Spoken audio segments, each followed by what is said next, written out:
And we're back, guys. Hello, everybody. We've returned from a break. Now, I know that some of them are listening to music because there was a brief conversation between the lot of us that I will never repeat. But, camera's going to turn. It makes it to our last player. We see to Cort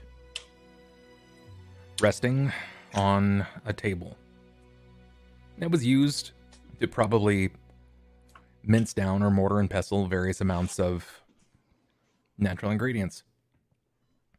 This is, after all, an apothecary. Holistic goods were consistently destroyed, reused, repurposed to help people, or to hurt them, depending on which side of the law you fall on. So, here he lies. Beaten. Broken. But something not entirely human. You're more than that. You're not fully aware of what's going on. You're not fully aware of the care that has to go into what you are now. But you still have to eat. You still have to wake up and go to sleep and do all of those really unimportant things, at least until you're 35, and then you'll really treasure sleep a lot, I promise.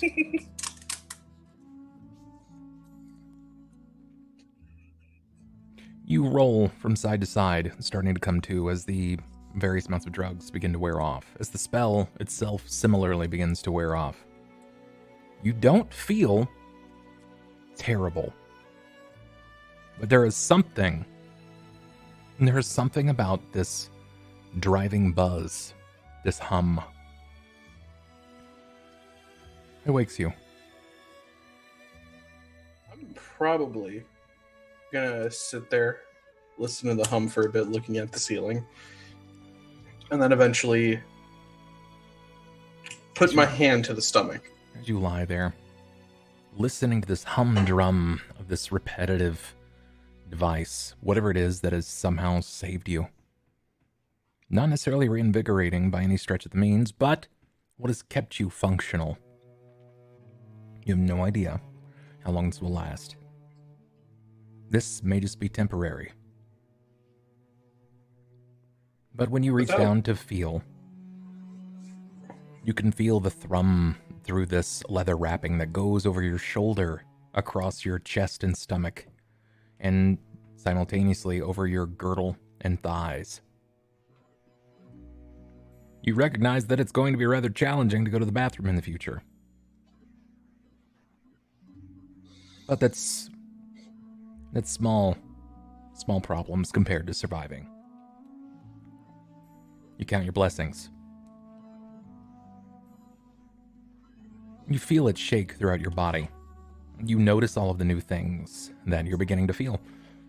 The shake starts in your throat. You're not really sure what it's about, but it runs down the length of your chest and seems to stop at right around your kneecaps. It's a bizarre sensation that lingers on for a while. And you can't, for the life of you, understand why it's shaking you this way. You can get that, you gather that, but why? Why is your right ear hot? Why do you feel heat on your ear? That is the most confusing part of this. Was there anyone in the room when I turned my head around? Well, how do you glance around? Remember, you're laying down. Like, you know, when you wake up, like at a mat, like you're in the ER and you just kind of go like, you just kind of like look, just, you don't like go like, sure. You just kind of like move your eyes around a bit around the room just to kind of take note of the scenery. Give me some perceptions.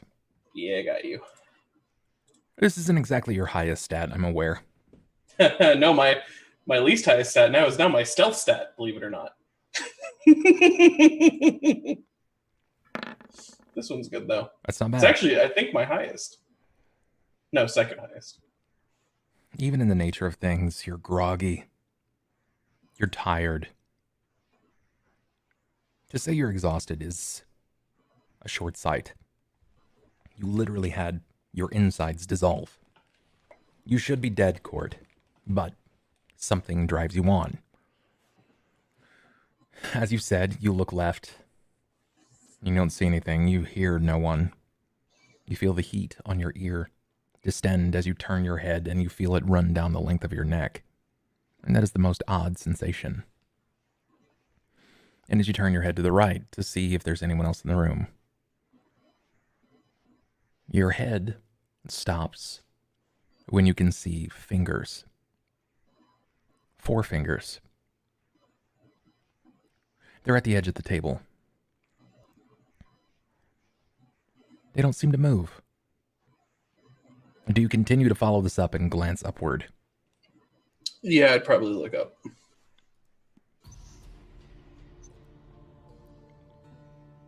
When your eyes train up, they follow the length of the hand. When they continue to move, you feel the heat rise up over your temple, then over brow. And you recognize now that it's an exhale. How long had it been there? How long were you left alone? Mal Skellering sits inches away from you. The heat of his breath pouring over your face now.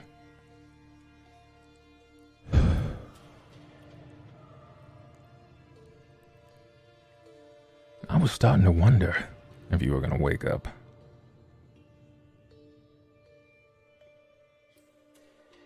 For once, Cort's not going to say anything, and I'm just going to kind of eye him down. You know, I wondered when you were going to wake. I saw the way that you looked at me. That hatred. The vitriol. Oh, I know that look. Boy, I pioneered that look. Cort's just going to kind of... The I don't want to use anger because it's a bit too much, but more of like, all right, can you shut up? And like he's just kind of staring at him with like a, why the fuck are you here kind of look. Sure. If that makes sense. No, I know. You wondering. I can see it on your face. I read it clear as day. You want to know why I'm here. I couldn't help myself. You see, when I was walking away, I thought, how could my newfound friends, my co-conspirators, not want me around, call me a demon out of convenience? What an inconvenience. To have me in the room when I'm needed, and when I am not welcome, ask me to leave, and call me a beast and belittle me. Then I wondered, maybe it's got something to do with that boy. And I thought to myself, he kind of sits back, "Oh, Nab, why? Why?" I saw the way that you looked at me. And I just thought, I remembered, or I tried to. When I came back to this little hamlet, not that long ago, you see, there was someone there that I wanted. Something there that I needed. And as you do what you gotta do to get what you gotta get. And what I needed right then was something that they didn't want to give me. I didn't have time to ask. I didn't have time to plead. Not that it's in my nature. So I just went in and took it. Sure, maybe I was asking for it. I took the hand of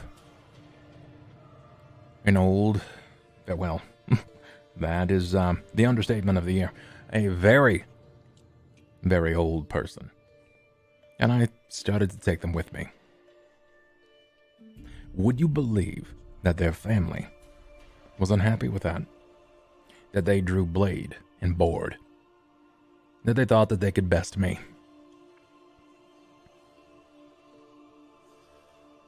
Well, you can probably guess that they couldn't. I set that town, that small hamlet, on fire as they tried to beat me. They tried to destroy me. And I saw that same hate, that same vitriol.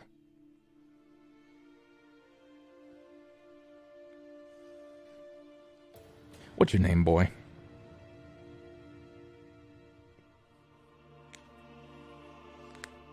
Name's Cort. No. What's your last name? Burstock. Is that what you were told?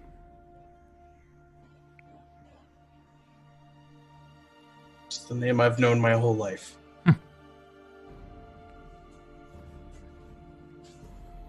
Your dad had an elder, didn't it? An older woman. Probably would go by soothsayer, fortune teller. Went by the name of Koza. You remember it, don't you?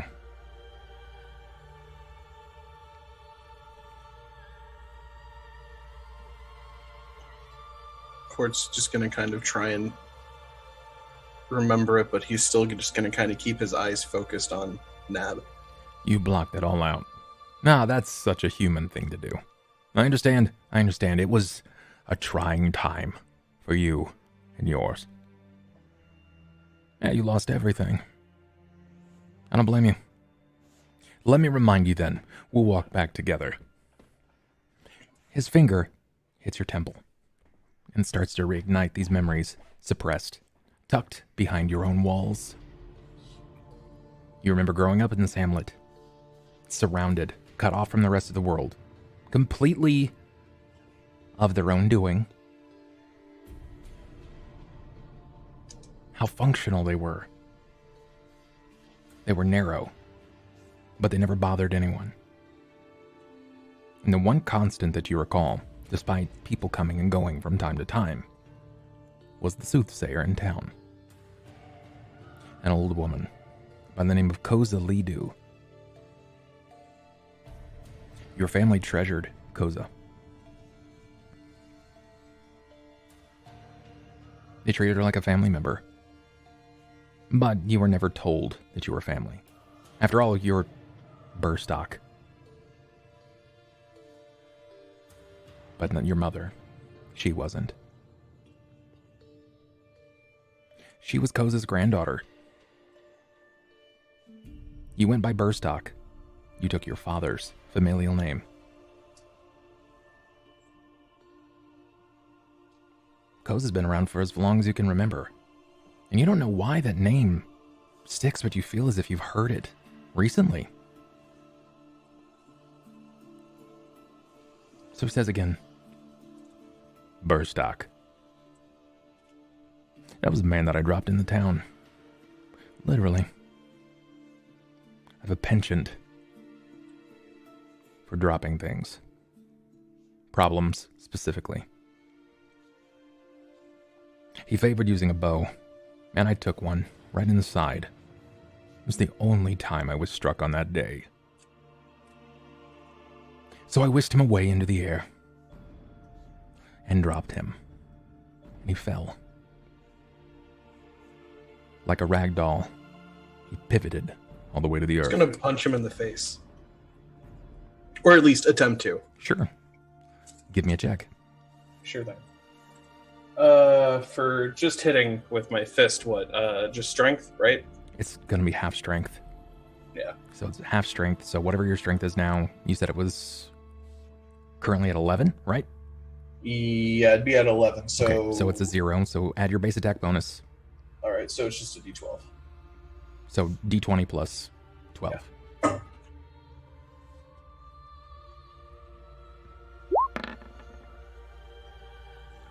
Can I re-roll that? You have the 1 luck reroll, so yeah. Perfect.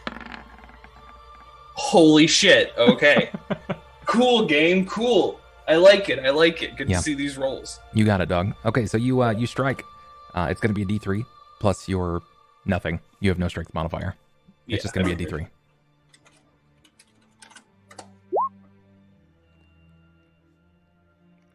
Two. He takes it square on the jaw. He just lets it land, right? Just absolutely just takes it. And a normal person would be jarred by this, but what you see isn't that he shakes it off or that, it's it just didn't affect him. No, it did. No. It affected the skin. Ah.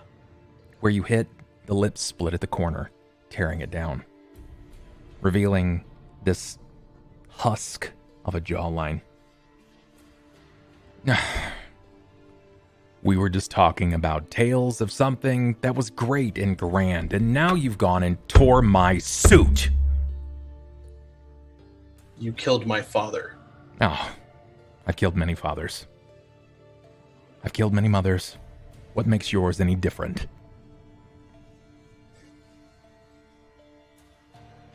That won't be the last time I hit you. I hope you know that. He pulls his hand up to the side to feel the lip where it's split. And then he reaches his forefingers inside of the mouth and pulls the head back, revealing the topside dome of the jackal face. Pulling it to the side, releasing one mammoth arm that mounts the table next to yours with a scissor-like grip. 2 smaller hands pull up onto the table. They are like normal human hands, but when they grip the table, it pulls you closer.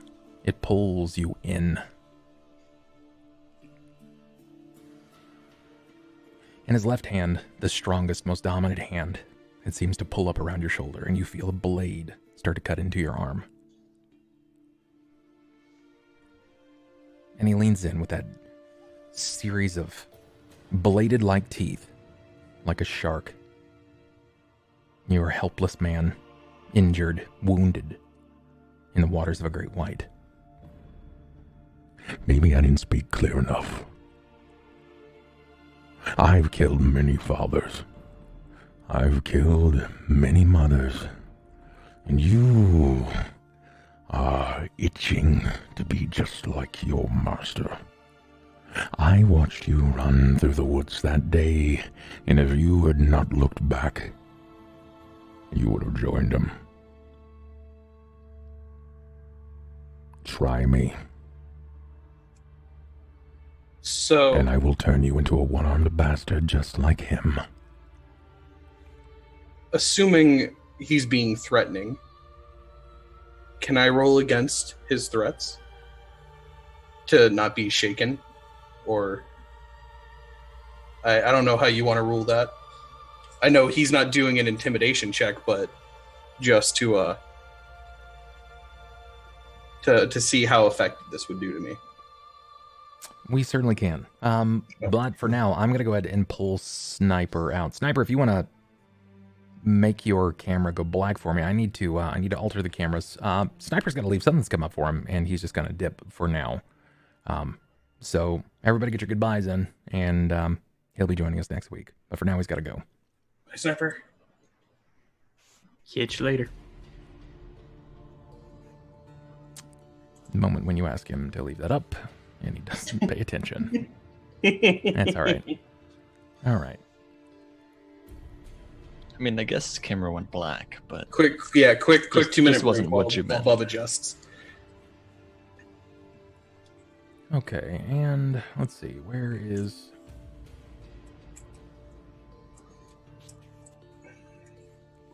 Got him. Everybody's still in the same spot. Looks good. Cool. Okay. All right. So, You said, what was your question? And please pose that. Assuming that what he's doing right now would be considered threatening me. Do you consider it a threat? I mean, him trying to, put his claws on me and use his power and be... There, he definitely is. Well, yeah, you know what I mean. But, like, essentially, I feel like he's trying to threaten me to stay in my fucking lane. Yes, very much so. Yeah. He's not going to roll and intimidate. If you feel of course, if it would cause you to quaver or to shake in your stoicism in this regard, then if you're asking if you need to make a roll for it, then you can. You can if you want to determine how you feel. That's what I'd prefer to do. Then give me a will save. Let's see. Let's see if you were able to withstand just being in the presence of a man-eater.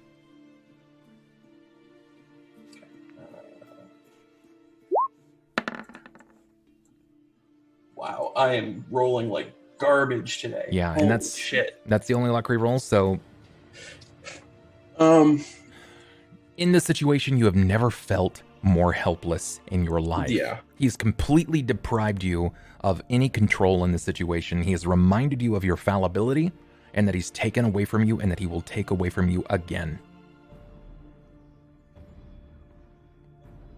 He's just gonna swallow and he's going to close his eyes for a moment. I know what we face. Oh, I ran away before. There will be a time when I will stay and I will fight you. And he's going to look at him while shaking.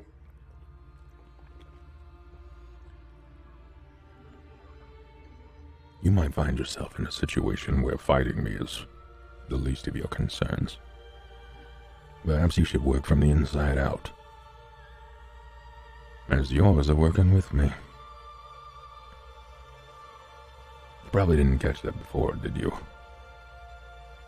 See, your friend Ulhime and I, we're tight. He says that, and the grip on your shoulders tighten up. You feel the blood seem to pour out. Yeah, I'd probably wince a little bit. See, he did me a favor.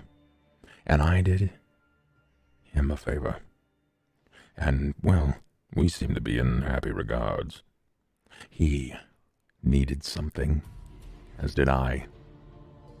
And without my help, your friends, well, maybe statues, relics, destroyed over time. So I brought them back. And it came at a cost, but you can imagine how upset he would be to find out that something so important was taken from him, such as our friendship. Wouldn't you agree, boy? You didn't really seem like your friend back when I was on that table. Again. He was... all conveniences. Talk to him about it. If you don't believe me, it's fine. I am a devil, a demon. It's not that I don't believe you. I believe everything that you're saying, but I trust Ulhime. I trust all of my friends. Your response agitates him. You feel a brief pinch in your arm, but then there's this clicking, a gnashing of teeth as you hear what sounds like metal raking across metal, and then a click slither of a tongue that wraps up around the side of your head. I have tasted your fear, and I will haunt your dreams forever. You can know me as the one that took everything. That's fine by me. But don't get in my way.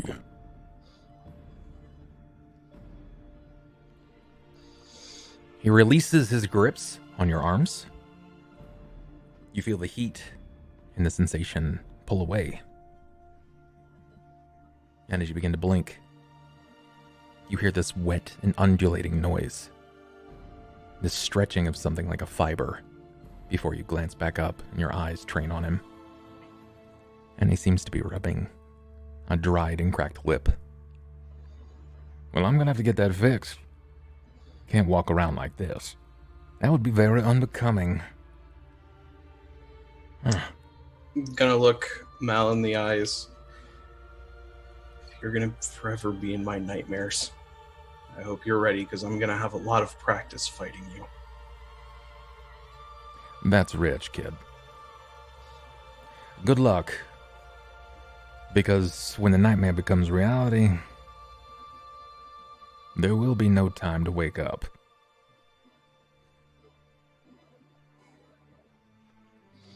And he just walks out of the room, rubbing the lip.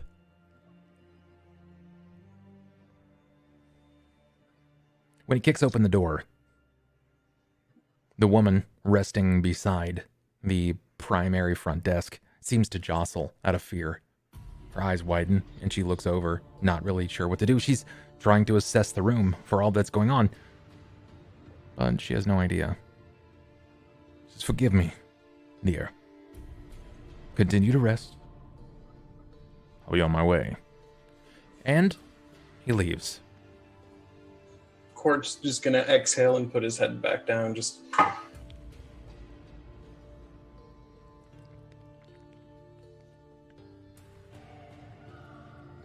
as the tension begins to fall in the room, you never quite forget about those threats, those words. They linger on. Fear begins to sift, refine itself multiple times over, and starts to shift into an anger.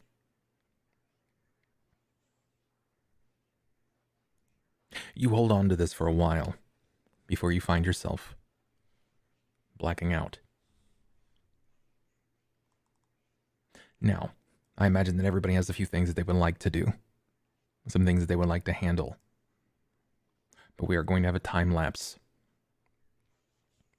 1 week will pass. That is important to multiple characters. Particularly, right off the top of my head, this is important for Thelsa. Because you were closing that time on what exactly? On the clergy arriving from Sasserine, and hopefully some masons would be aiding in the church's rebuilding. More so than that, there's a particular event that's coming up that you are desperately trying to plan for. Yes, the Ruby Convocation. The Ruby Convocation, yes. So, as a forward sight to everyone, this will be coming up. If you have any idea what it is, or if you have no idea what it is, any if you'd like to explain to them what the Ruby Convocation might be, sure. This is what they will be looking forward to in the future. If you care to explain it, of course. Sure. The Ruby Convocation is essentially like a party within which it's a celebration of knowledge, where a bunch of churches or clergy from churches of Weejas gather and just to share information about what they've learned about Weejas. And in doing so, a big ritual that is part of this is that they take a ruby and they place it in the base of a goblet that is filled with wine of some sort. I don't think that's the part that matters. And so they drink it. Everyone takes a sip from this glass, and then once everyone's had a sip, it's cast into an eternal flame so that the ruby is sacrificed to the ruby goddess. Yes. Whatever her proper title is. She goes by many names. Yeah. It's not something that happens often. It happens every 10 years. And it just so happens that it's landing right around this time. Convenience or inconvenience, but yes, as a kickback to those that have no idea, the beginning of the campaign, when you guys were asked to go handle the situation with the baboons in the woods, Ronald, is there a reason you keep jamming your finger up your nose repetitiously? You're fucking goon.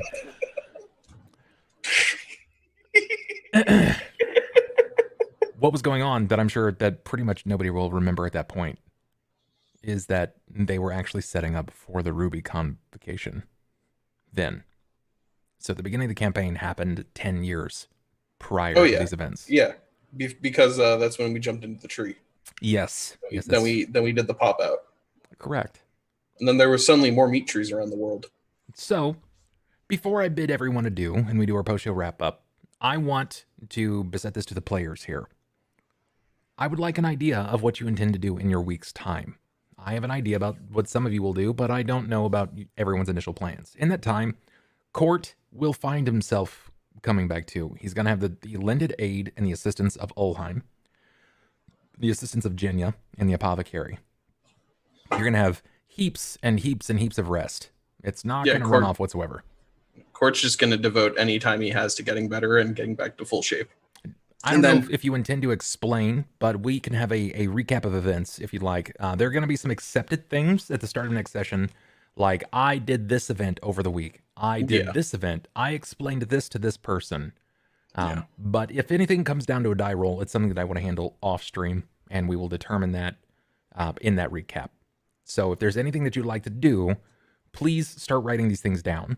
Start brainstorming it, and we can tackle that off stream as a convenience to anyone that's a part of this game. And we'll handle it before next session, even if it means that we've got to meet a little earlier. So, thank you guys. Thank you everybody for watching. I hope that you enjoyed the show. It was a lot of fun for me. I always enjoy every episode of Shackled City. It's always a lot of fun. And I know that there was no combat, but there was a lot of information shared, a lot of heart-healthy moments as well. I think that it's good to see everyone have these moments to create impressions upon, one, the audience, two, yourselves and the NPCs inside of the game. If you disagree, I mean, that's like your opinion, man. You do as such. But what did you think, chat? What was your overall thoughts on the game? Take it easy, son. Have a good one, man.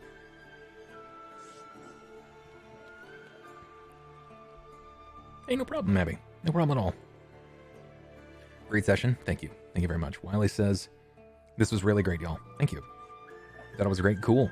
Cool. That's what I like hearing. I had fun watching. Good. It's fun to watch. I hope it was good chatter. How about you players? What do you think? What are your overall thoughts? Were you excited? Were you let down? Did you feel like it was lacking something? What are your thoughts? It was good. It was good. It's terrible. It was terrible. Yeah, worst session ever. I was worried that Cort wasn't gonna get any playtime because he's kind of in capped right now. But I mean, that was incorporated, so yeah. Spinoff. I don't know. Aurora. Don't know. Yeah. I don't know when the Lady, the Lich, and the Warforged is gonna happen. God damn it. I'm still waiting for the Jakob and Nav the Torrent sequel on MSNBC called My Nabby and Me. But I think it'll take off eventually.